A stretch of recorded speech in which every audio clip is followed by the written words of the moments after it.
Right, so tonight Jim and I are brewing the Star Spangled recipe pack. Got a large pot on the boil there. We've got 7.5 litres of water coming up to temperature. As soon as that's ready, we'll be putting the grains in and getting on the mash. The pot I'm using is the one supplied by Hombrewtique. So a nice big 10 litre stainless steel pot. Looking at the brew, here's the brew sheet. Really detailed instructions telling us what to do. Jim's never brewed whole grain before, so all the details were really useful for him. There's our grains all ready and mashed in the bag. Hit the temperature, 67 degrees C. So according to this recipe, we're going to put it in the oven for an hour to mash before we then get the boil on.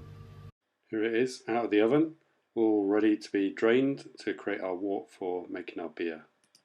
Now it's drained, we've got our wort sat on the stove top, coming up to the boil, and here it is hitting the boil with the hot break. You can see all the white proteins coagulating on the top. It's called the hot break. Here's our hops ready to go in. Keeping with simplicity, they're all labelled up 1, 2, 3 in order of their additions, which are timed on our detailed instructions. The hops are all pellets, so it's going to create quite a bit of sludge, but the guys at Hombrewtique have come up with a great way to get rid of them. So the brew went pretty smoothly on the night. Jim really enjoyed it because it wasn't too stressful with the detailed instructions. What you can see now is the wort cooling in a nice ice bath in the sink, which is the easiest and quickest way to get the pan cooled down.